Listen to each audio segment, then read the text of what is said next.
Hello friends, gear up classes में आप सभी का स्वागत है। और आज की जो क्लासेस होगी, जो भी समय 10, 15, 20 मिनट का जो भी वक्त अभी हमारे साथ में आप लोग रहेंगे, ये काफ़ी ज़्यादा कंक्लूसिव क्लासेस होने वाली है। यदि आप लोग हमारी पहली वीडियो को यदि देखे होंगे जो मैंने 2 दिन पहले अपलोड किए थे, वो बिल्कुल मैंने प्रिलिमिनरी एग्जामिनेशंस का जो सिलेबस था कि किस क्या सिलेबस है जेपीएससी के लिए प्रिलिमिनरी एग्जामिनेशन का, वो पूरा का पूरा मैंने सिलेबस को आप लोगों को बखूबी ब्रेक करके मैन्युअली डिस्क्राइब किया था। आज जो हम फोकस करेंगे सिलेबस के पूर्णतः वो मेंस वाले पार्ट्स पर करेंगे और इंटरव्यू वाले पार्ट्स पर करेंगे। और इसके बाद में जो हमारी सेगमेंट था कि प्री मेंस और इंटरव्यू तक के सफर को हमें कैसे पूरा करनी है, ये सफर हमारा पूरा हो जाएगा। कई सारे स्टूडेंट्स की यह क्वेरी थी कि सर आप हमें मेंस के बारे में बताएं, कुछ समझ में नहीं आता है। हम लोग मेंस के बारे में चर्चा करें उन स्टूडेंट्स के रिक्वायरमेंट को ध्यान में रखते हुए, इससे पहले कि हम लोग मेंस के बारे में थोड़ी छोटी मोटी जो बातें हैं उनको ध्यान में रखना बहुत ही जरूरी है। पहली बात जो झारखंड के मेंस के बारे में स्पेशल है जेपीएससी के बारे में, कि सब स्टूडेंट की जो एक कंफ्यूजन है कि सर ऑप्शनल क्या रखें। माय डियर फ्रेंड्स, मेरे प्यारे दोस्त, यह बिल्कुल बखूबी माइंड में ध्यान रख लें कि झारखंड में कोई भी ऑप्शनल नहीं है। झारखंड में कोई भी ऑप्शनल पेपर नहीं है। जैसा ऑप्शनल पेपर यूपीएससी या यूपीपीएससी या बीपीएससी या अन्य राज्यों में देखा जाता है, उस तरह का कोई भी व्यवस्था जेपीएससी में नहीं है। जेपीएससी का बिल्कुल एक फेयर और एक तरह से सबके लिए कॉमन एक जैसा प्लेटफॉर्म है। यहां पर ऑप्शनल नहीं रहने के कारण से कोई भी डिस्क्रिमिनेशन नहीं होगा कि फलाने स्टूडेंट का ये ऑप्शनल था उसमें ज्यादा मार्किंग हो गया, या इस स्टूडेंट का ये ऑप्शनल के कारण से कम मार्क रह गया। जैसे बिहार में हम लोग एलएसडब्ल्यू या केमिस्ट्री वाले स्टूडेंट के साथ देखते हैं कि टेक्निकल जो सब्जेक्ट्स लेते हैं उनका ज्यादा स्कोर आ जाता है। एलएसडब्ल्यू वगैरह या जो जनरल सब्जेक्ट का लेता है, हिस्ट्री वगैरह, इसमें कुछ नॉर्मलाइज्ड मार्क आती है। तो इस तरह का बिल्कुल झंझट नहीं है। आप लोग झारखंड की एग्जाम को बिल्कुल बेहतर तरीका से तैयारी करके दें, क्योंकि यहाँ पर आप लोगों के पास प्लस पॉइंट है। सारे स्टूडेंट एक जैसा कंपटीशन को फाइट करेगा, इसीलिए यहां पर की जो कंपटीशन लेवल है सबके लिए बराबर है, किसी के लिए भी कोई भी डिफरेंस नहीं है। तो जहां तक ऑप्शनल का कंफ्यूजन आप लोगों को था, बखूबी दिमाग से निकाल दें, झारखंड में कोई भी ऑप्शनल नहीं है। और यदि हम ऑप्शनल के बारे में बात करें, यदि हम सारे और चीजें जो ऑप्शन से, फिर है क्या? यदि ऑप्शनल नहीं है तो फिर है क्या? तो क्या है झारखंड के मेंस के सिलेबस में, इस चीज को आइए देखते हैं बिल्कुल मैन्युअली ढंग से और एक एक करके। यहां पर जो चीजें ऑप्शनल के बारे में है, जेपीएससी ने बिल्कुल क्लियर कट 6 पेपर्स में डिवाइड करके रखा है ऑप्शनल को। और जो 6 पेपर होगा यहाँ पर मेंस में, वो मेंस पूरा का पूरा जो मार्क होगा और जो इंटरव्यू मिला करके टोटल यदि आप देखें तो मेंस का पैटर्न में आप लोगों को पूरा का पूरा जो मार्क लीड करना होगा वो 1050 मार्क तक होगा, जिनमें से सब्जेक्टिव यानी कि जो पेपर देने होंगे उसको 950 मार्क का पेपर होगा, और आगे जो इंटरव्यू होगा वो 100 मार्क का होगा। यानी कि 1050 मार्क में 950 मार्क आप लोगों को मेंस का होगा। मेंस आप लोगों को 950 मार्क का देने होंगे और 100 मार्क आप लोगों को इंटरव्यू के देने होंगे। इस क्लास के अंत तक आप लोग बने रहिएगा, क्योंकि मैं वो तरकीब बताऊंगा इस वीडियो के लास्ट तक में कि कैसे हम इस मार्क को और कट ऑफ को तुरंत ला पाएंगे। और आज हम लोग विशेषकर कट ऑफ के बारे में भी चर्चा करेंगे कि 6th जेपीएससी का कट ऑफ क्या था और क्या 7th जेपीएससी का कट ऑफ रहने वाले हैं। तो बिल्कुल वीडियो को आप लोग ज्यादा भगाइएगा नहीं, आप लोग बने रहिएगा, काफी ज्यादा फायदेमंद वाली वीडियो है। पहले आइए देखते हैं हम लोग कौन कौन सा वो 6 पेपर है। तो आप यदि यहाँ पर देखें तो 6 पेपर आपके पास में है। Paper 1, paper 2, paper 3, paper 4, paper 5 और पेपर 6। अब यहाँ पर देखें पेपर 1 में है क्या। तो पेपर 1 आप लोगों को पूरा का पूरा 100 मार्क का होगा, जिनमें से 2 पार्ट्स डिवाइडेड रहेंगे, सामान्य हिंदी और सामान्य अंग्रेजी के प्रश्न रहेंगे इसमें। और इन सारे प्रश्नों का आंसर आप लोगों को देना है। जो सामान्य हिंदी से प्रश्न रहेंगे वो 4 प्रश्न रहेंगे और सामान्य इंग्लिश से भी 4 प्रश्न रहेंगे। जो 4 प्रश्न हिंदी के रहेंगे उनमें से 50 मार्क का वो रहेगा और इंग्लिश में भी वैसे ही 50 मार्क का रहेगा। दोनों मिलकर के 50 + 50 = 100 मार्क का पेपर रहेगा। ये जो पेपर आप लोगों का पेपर 1 रहेगा ये ओनली क्वालिफाइंग नेचर का होगा। इसका मार्क जो मेरिट बनाने वाला होगा उसमें कोई भी ऐड नहीं होगा। इसको पास करना आप लोगों के लिए बहुत ही जरूरी है, इसलिए इसको भी हम लोग इग्नोर नहीं कर सकते हैं। ये पास करना अत्यंत आवश्यक है। तो ये जो पार्ट है ये बिल्कुल क्वालिफाइंग नेचर का होगा, क्वालिफाइंग नेचर का होगा, इस बात को ध्यान में रखें। अब जिसके लिए आप लोगों को जिद्दोजहद के साथ में मेहनत करनी है वो शुरुआत होती है कहानी यहाँ के बाद से, क्योंकि यहाँ के बाद से आप लोगों का मेरिट बनना शुरू हो जाएगा। तो जो पेपर 2 होगा वो मेरिट के लिए एडिशन वाला पेपर होगा, जिनमें से आपको हिंदी भाषा और हिंदी साहित्य के ऊपर में आपको ध्यान देने होंगे। और यह जो पेपर होगा वो 150 मार्क का होगा। ध्यान रहे यह पेपर कितने मार्क का होगा, 150 मार्क का होगा, 150 मार्क्स का होगा यह पेपर। और जो जनरल हिंदी और हिंदी साहित्य के ऊपर में जो प्रश्न रहेंगे उनमें से हिंदी भाषा से रिलेटेड, ध्यान रखने वाली बात है, हिंदी भाषा से रिलेटेड आपको 6 प्रश्न रहेंगे, जिनमें से 3 प्रश्न का आप लोगों को जवाब देना है। हिंदी भाषा से जनरल क्वेश्चन रहेगा, समास व्याकरण क्या है, वर्तनी शुद्ध करें, व्याकरण की कुछ ऐसी छोटी मोटी मुहावरे रहेंगे उनके बारे में रहेगा वहां पर प्रश्न, जिनमें से 6 में से आप लोगों को 3 प्रश्न का जवाब देने होंगे। और 3 प्रश्न का आप लोगों को जो मार्क होगा वो 75 मार्क होगा। और इसी तरीके से हिंदी साहित्य से भी रिलेटेड उनका पूरा सिलेबस है। जब आप लोग डिटेल वो सिलेबस को मेंस का देखिएगा, हालांकि जब आप पीटी क्वालिफाई कर जाइएगा जो हमने प्रीवियस क्लासेस में बताई थी, तो उसके बाद में हम पेपर वाइज इंडिविजुअल आप लोगों को वो तरकीब बताएंगे जो आज हम लोग कट ऑफ के बारे में बात करेंगे कि कैसे नंबर लाना है। सारे पढ़ने की जरूरत बिल्कुल नहीं है, हम नंबर लाने के भी शॉर्टकट मार्ग बताएंगे जो आपको इंट्रोडक्शन क्लासेस में बताए थे कि वो शॉर्टकट कौन है, वो क्रक्स क्या है। और इसी तरीके से हिंदी साहित्य में भी यदि देखें तो 6 प्रश्न रहेंगे, जिनमें से 3 आपको लिखने और ये भी 75 मार्क का। तो 75 + 75 = 150 मार्क हो गया। और यहाँ पर एक जो ध्यान देने वाली बात है कि जो यहाँ पर से 12 क्वेश्चन आपके रहेंगे 1 2 3 2 12, उनमें से सीरियल नंबर 1 जो क्वेश्चन रहेगा यानी कि हिंदी भाषा का पहला क्वेश्चन, और उसके बाद में जो हिंदी साहित्य का जो पहला क्वेश्चन रहेगा, ये दोनों क्वेश्चन मैंडेटरी होगा यहाँ पर जवाब देने के लिए। इसलिए सिलेबस के अकॉर्डिंगली जब आप देखिएगा तो ये 2 क्वेश्चन मैंडेटरी, उनका जवाब देना ही देना है। वो लगभग 35 मार्क्स का होता है और उसके बाद आपको लगभग 40 मार्क का और आंसर देनी होती है। तो यहाँ पर 150 मार्क का होगा। ये पेपर 2 होगा, जो पहला पेपर होगा जो हमको मेरिट के लिए योगदान देगा। दूसरा सब्जेक्ट जो होगा वो यहाँ पर तीसरा सब्जेक्ट देखते हैं जो पेपर 3 है। ये पेपर 3 2 सब्जेक्ट से मिलकर के बनेगा। इनमें से जो पहला है वो इतिहास रहेगा और दूसरा भूगोल रहेगा। सबसे इंटरेस्टिंग चीज है झारखंड के पीसीएस का कि यहाँ पर आपको मेंस में भी ऑब्जेक्टिव क्वेश्चंस को सॉल्व करने पड़ते हैं और सब्जेक्टिव भी। इसीलिए यहाँ पर एक स्टूडेंट को T20 भी खेलना है और टेस्ट भी खेलना है, इसलिए काफी मजेदार होने वाली चीजें होती है। आप लोगों को घबराने की बिल्कुल चीजें नहीं है, मैं लेकर के चलूंगा कट ऑफ की तरफ से। फिलहाल ध्यान दीजिए पेपर 3 पर जो MCQ क्वेश्चन रहेगा, ये टोटल 20 क्वेश्चन रहेगा MCQ का, जिनमें से 10 क्वेश्चन हिस्ट्री का रहेगा और पर क्वेश्चन 2 मार्क रहेगा। जो पर क्वेश्चन रहेगा ये 2 मार्क का रहेगा। और इसी तरह से ज्योग्राफी से भी 10 क्वेश्चन रहेगा, पर क्वेश्चन 2 मार्क का रहेगा। तो 10 दूनी 20 और 10 दूनी 20 = टोटली 40 मार्क का रहेगा जो MCQ रहेगा। और जो भी आपका जो ऑब्जेक्टिव क्वेश्चन रहेगा, इनमें से देखोगे कि इतिहास में भी 4 क्वेश्चन दिया जाएगा सॉल्व, 4 क्वेश्चन आपके पास रहेगा। और ज्योग्राफी में भी सब्जेक्टिव 4 क्वेश्चन रहेगा।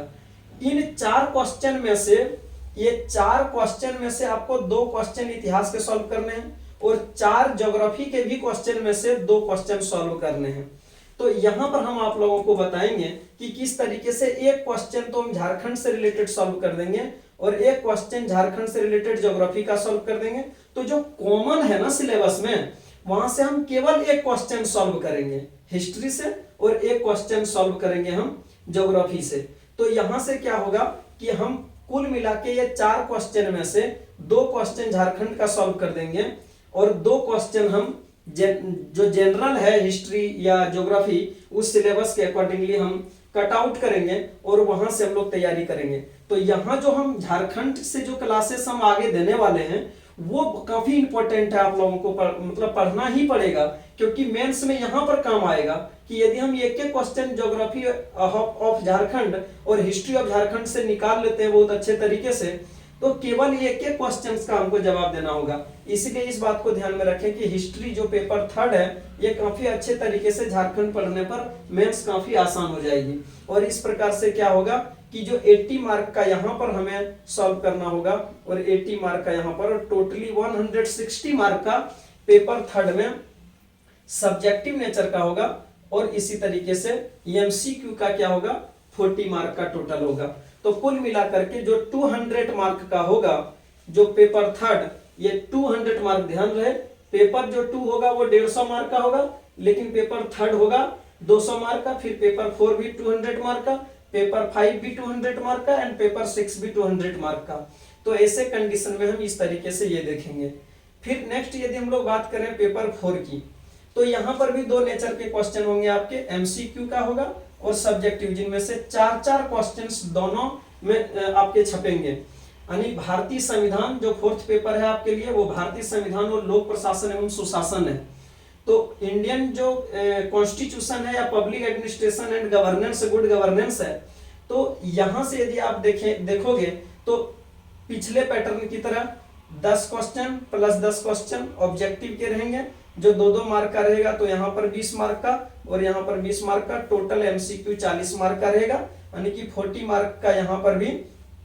और जो क्वेश्चन रहेगा वो 20 क्वेश्चन रहा। और सेम यहाँ पर भी आपको 4 क्वेश्चन में से 2 आपको सेलेक्ट करना है इंडियन पॉलिटी से, और फिर इसी तरह से 4 क्वेश्चन में से सेलेक्ट करना है आपको लोक प्रशासन और सुशासन से, यानी कि गुड गवर्नेंस से। काफी अच्छा सब्जेक्ट है और बहुत मजेदार आएगा पढ़ने में जब हम लोग डिस्कस करेंगे मेंस के टाइम में। फिलहाल पीटी पर कंसंट्रेट करना जरूरी है।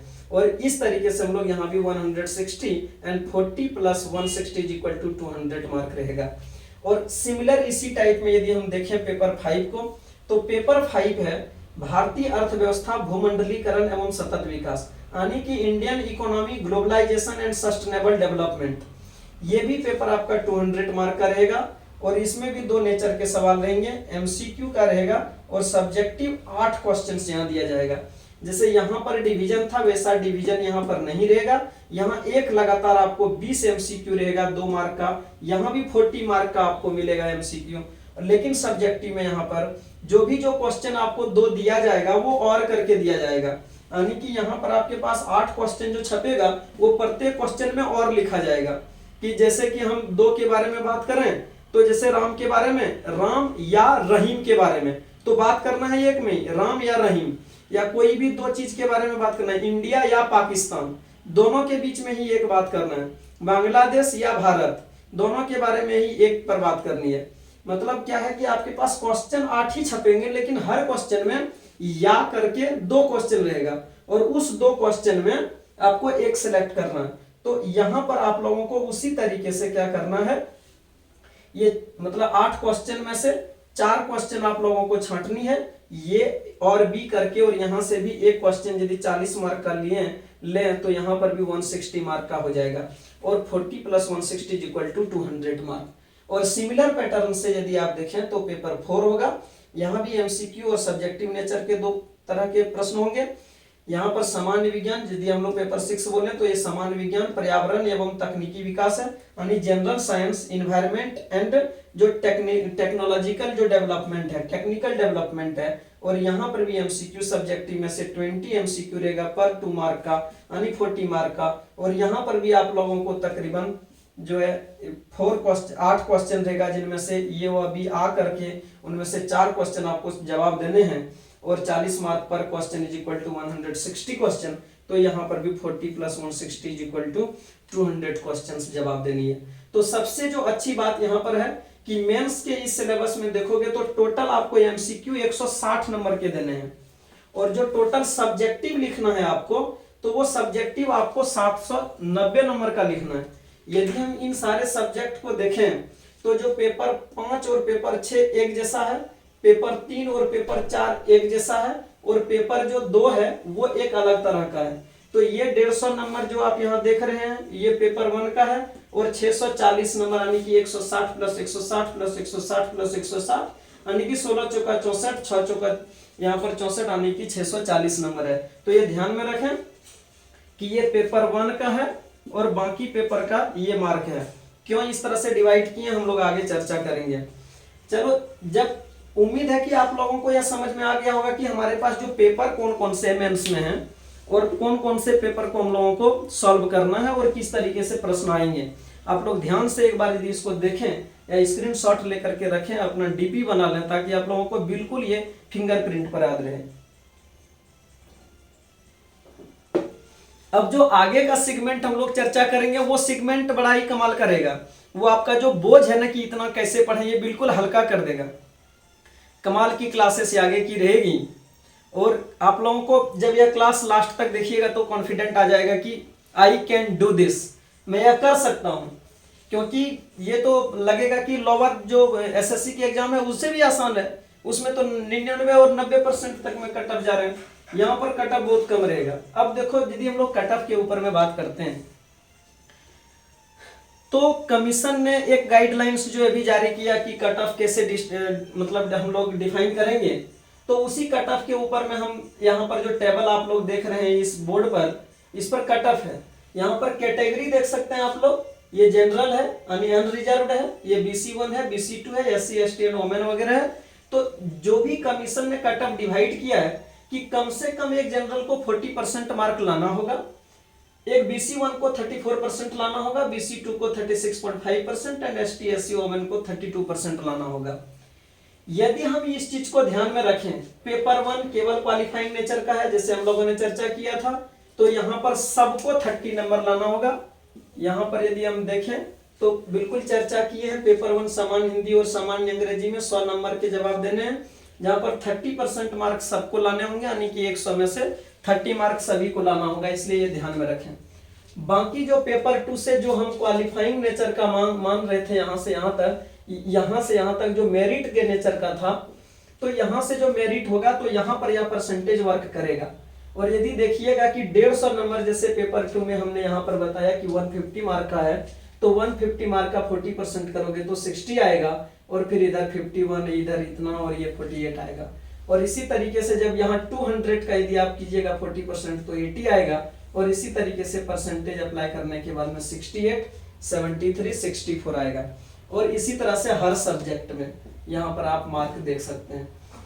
तो यदि हम लोग मिनिमम बात करें यानी कि 40% यदि हम लोग देखें टोटल मार्क जो मतलब यहाँ पर मेरिट बनाएगा उसमें, तो हमको क्या पता चलता है कि जो अनरिजर्व्ड के लिए मिनिमम उनको 380 मार्क लाना होगा, BC1 के लिए मिनिमम 323 लाना होगा, BC2 के लिए मिनिमम 346.75 लाना होगा, और ST SC वगैरह के लिए मिनिमम 304 लाना होगा, यानी कि 304 मार्क आप लोगों को लाने पड़ेंगे मिनिमम। ये बातें हैं मिनिमम का। अब देखो आगे में जो हमारे पास में एक बेस है जो लाया है, जो हमारे पहले के स्टूडेंट ने कारनामे करके देखे, उसने क्या किया है जिनसे उसका कार्य जो है कारनामे में बदल गया। तो आप लोगों को भी ऐसे ही कार्य करने हैं जो आखिरकार कारनामे में बदल जाए। तो बिल्कुल आप लोग बने रहिए और आगे देखिए कितने मजेदार यहाँ पर कैलकुलेशन है कि यदि हम 6th JPSC के बारे में बात करते हैं तो 6th JPSC में young reserve BC1, BC2, SC, ST और टोटल 326 प्लस कुछ सीट था, जो यहाँ पर हम चर्चा नहीं किए क्योंकि उसमें कुछ जो हैंडीकैप वगैरह के लिए होता है, मल्टी डिसऑर्डर के लिए होता है, वो चीज को नहीं लिखा गया। बाकी ये जो चीजें हैं टोटल 326 सीट के बारे में हम लोग चर्चा कर रहे हैं। हालांकि यह नए में EWS ऐड हुआ है, उस समय ये EWS का कोई भी इस तरह का प्रोविजन नहीं था। तो जो वैकेंसी था जो 6th JPSC में वो अनरिजर्व्ड के लिए 180 था, BC1 2, BC2 के लिए 2 था, SC के लिए 39 और ST के लिए 84 और टोटल इतना सीट था। अब PT के बारे में जो स्पेशल कैलकुलेशन क्या कहती है कि 206 और 206 यानी कि जनरल और BC1 और BC2 में कोई भी मार्क में अंतर नहीं है। कारण बहुत है अंतर नहीं रहने का कि यहाँ 180 सीट के कारण से 206 आया था, लेकिन यहाँ ओनली 21 एंड ओनली 2 के कारण BC1 और BC2 में भी समान कंपटीशन की भावना हो गई, और इस वजह से ये कट ऑफ ज्यादा ना ही सही लेकिन बराबर ही रह गई।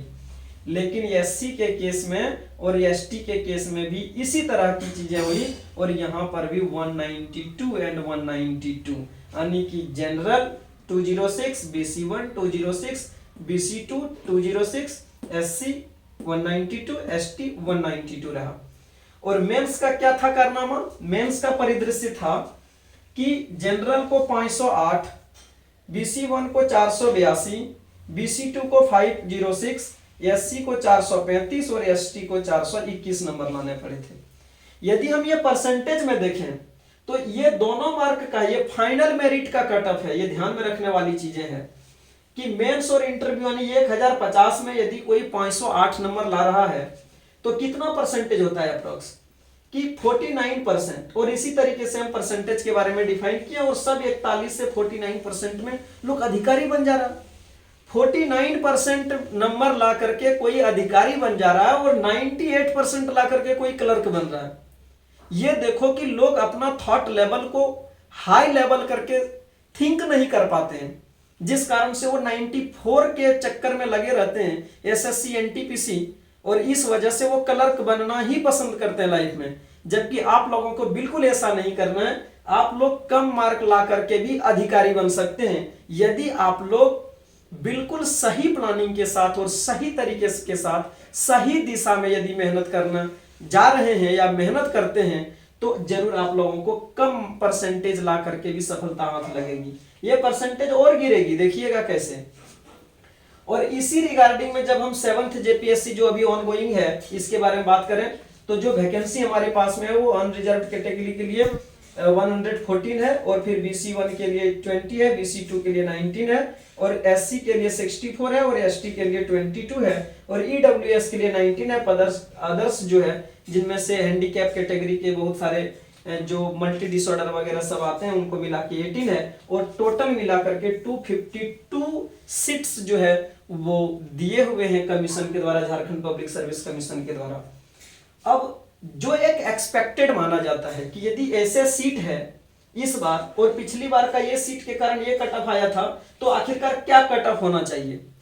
तो मुझे ऐसा लगता है कि यहां से लेकर के यहां तक आने में जो पैटर्न हमको दिखाई दिया है, तो इस कट ऑफ में ज्यादा वेरिएशन नहीं होगा। और इसकी हमने चर्चा किया था कि जो 66th BPSC, जो 65th BPSC का जो मेंस होने के बाद उनका इंटरव्यू होना है, 66th BPSC का जो भी मेंस होना है वो सब मई जून के आसपास में है, UPSC UPPSC का सारा सिनारियो मई जून के पास में है। और most interesting thing is that कि कल शाम में CDPO चाइल्ड डेवलपमेंट जो ऑफिसर है उसका भी वैकेंसी बिहार सरकार ने दे दिया है।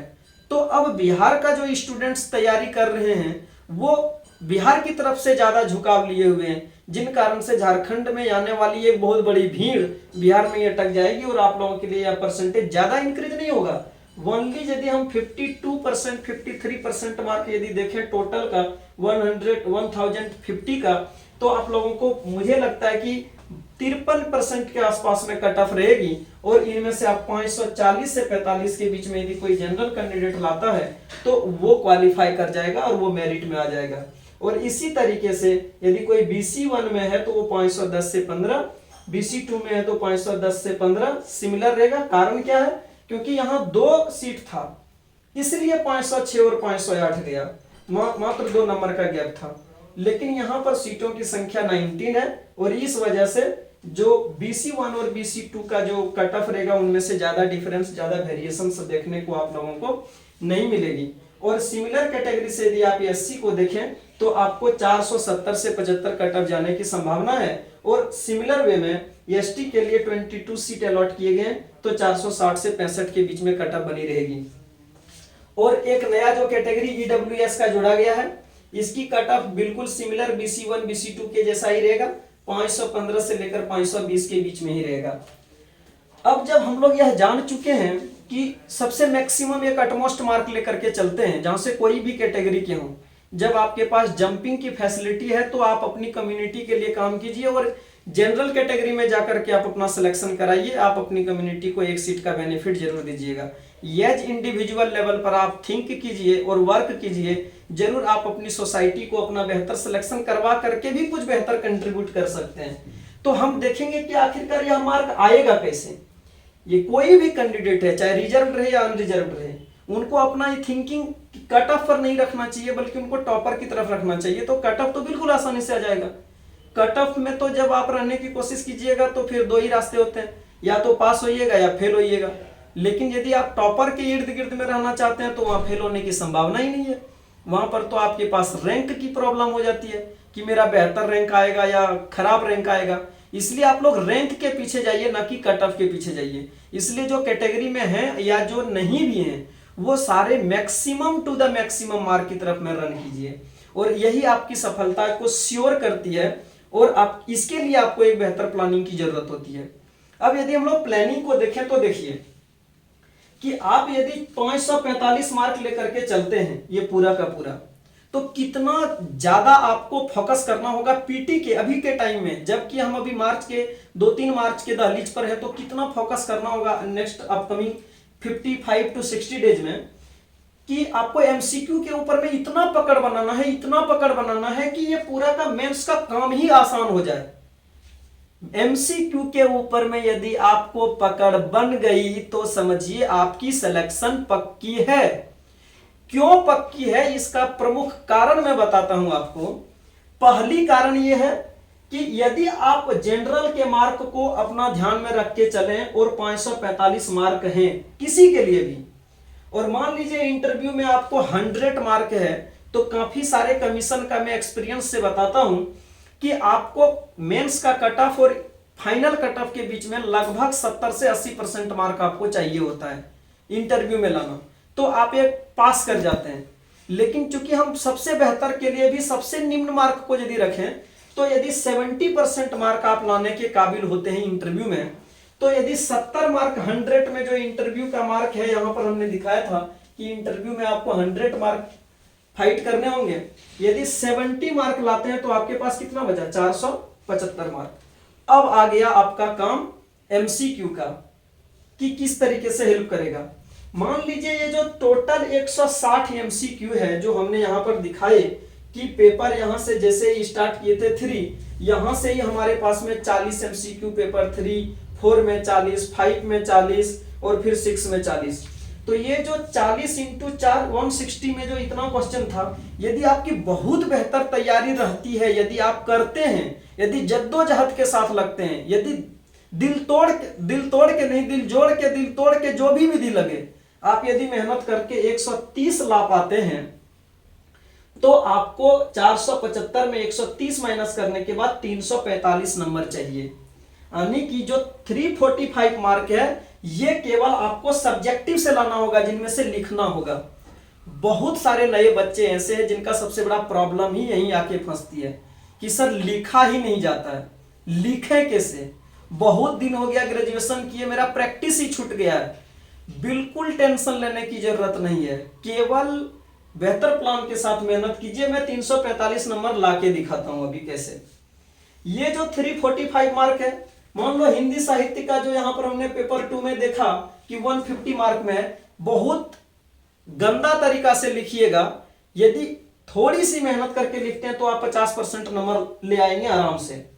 और यदि आप 345 में से यदि पेपर 1 में 75 मार्क ले आते हैं, तो आप ये देखिए कि 345 मार्क कितने में लाने हैं आपको, 160 में जो आपने लाया ले आया।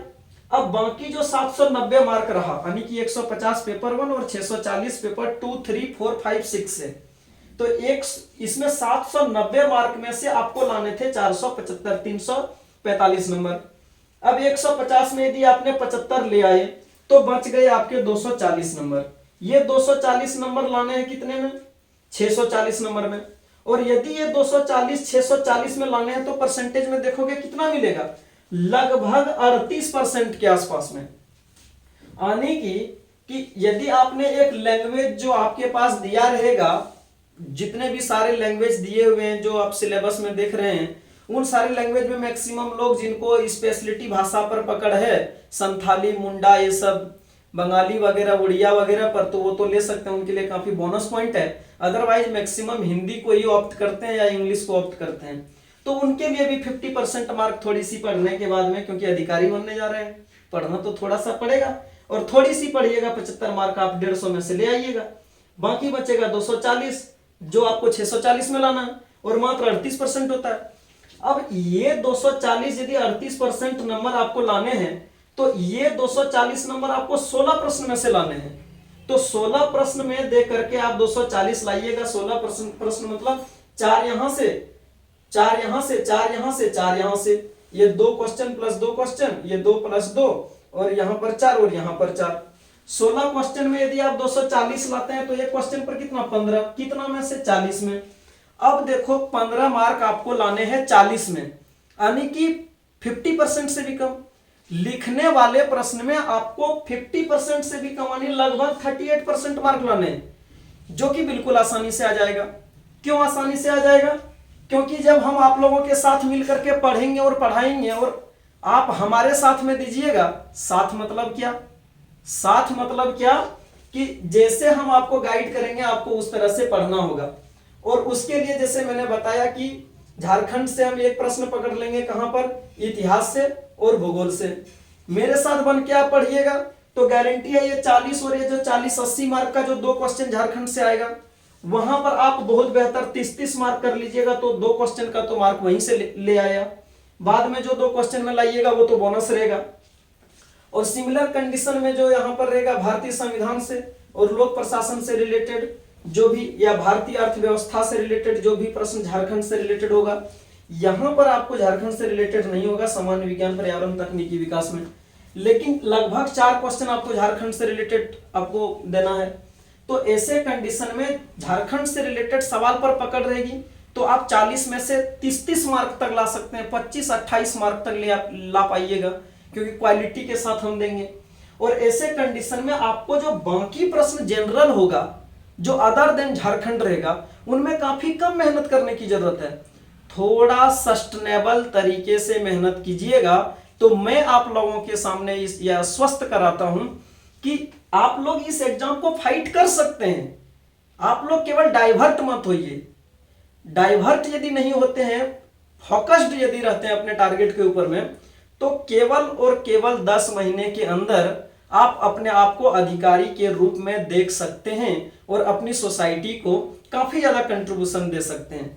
तो ये पूरा का पूरा मैं एक कैलकुलेशन बता रहा हूं कि क्यों झारखंड को बेहतर तरीका से पढ़ना है, क्यों एमसीक्यू को बेहतर तरीका से पढ़ना है, और मैं हर एक पेपर में बता दूंगा कि कौन कौन क्वेश्चन पकड़ने हैं जहां से आप कर सकते हैं। ये जब पीटी कर जाइएगा तब मेंस के दौरान में हम स्पेशल क्लास, यदि आप लोगों की इस तरह से रिक्वायरमेंट होगी, यदि आप लोग बोलेंगे तो हम जरूर इंडिविजुअली हर पेपर का एक अपना अपना अलग सिलेबस को इलेबोरेट करके बताएंगे, जिससे कि आप लोगों का काम आसान हो। लेकिन इसके लिए आप लोगों का क्या कर्तव्य है? 2 कर्तव्य है। और पहला कर्तव्य पर डे का है, और अभी से ही शुरू कीजिए। और वो कर्तव्य है कि आप लोग जल्दी से जल्दी, यदि इस चैनल पर बने हैं तो उसको शेयर कीजिए, व्हाट्सएप ग्रुप। यही मेरे को आप लोगों से सपोर्ट की जरूरत है, जिसके कारण मैं इतनी बातें कर सकता हूं और बता सकता हूं। और यही रीजन है कि जो आपके साथ में आप लोगों के साथ खड़ा रहूंगा। और जो नए हैं वो सब्सक्राइब करें, यानी कि आप लोगों का मेरे लिए एक काम है, सब्सक्राइब एंड शेयर, और जल्दी जल्दी कर दीजिए। ज्यादा रिक्वेस्ट करने की जरूरत भी नहीं है। घंटी बेल आइकन जो दबाना है दबाइए। और दूसरा सबसे इंपॉर्टेंट जो काम है वो काम है, आप लोग भेज लीजिए, इसको शेयर कर लीजिए, उसके बाद मैं बताता हूं।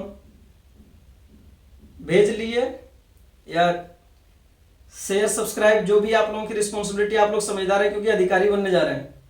और अधिकारी बनने जा रहे हैं तो बिना बोले भी, जब तक आप लोग सामने वाले की रिक्वायरमेंट को नहीं अंडरस्टैंड कीजिएगा, तब तक आप लोग बेहतर सर्विस डिलीवरी कैसे कीजिएगा। इसलिए ये काम तो आप लोग कर ही दीजिए। और बाकी जो दूसरा काम है और अंतिम काम है, आप लोगों को बेहतर तरीका से मेहनत करना है। मेहनत मेहनत मेहनत। और मेहनत ही ऐसा काम है, मेहनत ही एक ऐसा ही एकमात्र रास्ता है जो आप लोगों को यर्स से फर्श, फर्श से यर्स, आप लोगों की एक लंबी यात्रा दूरी तय कराने में काफी मददगार होगी। आप लोग हमारे चैनल के साथ बने रहिए। उम्मीद है कि कल या परसों के बाद हम रेगुलर वीडियो डालना शुरू करेंगे और आप लोगों के साथ में बना रहूंगा। आप लोगों का यह एक सस्पेंसिव सवाल भी होगा कि सर वीडियो कब रेगुलर क्लासेस लाइएगा और कब से डालिएगा, तो मैं बहुत जल्दी यह रेगुलराइज करने वाला हूं और काफी मजा आने वाली है आगे के क्लासेस में। Once again I am requesting to all of you, please share and subscribe this video to multiple people till that I can work for all of you with a hard work. Thank you for watching this video. Thank you a lot. Thank you.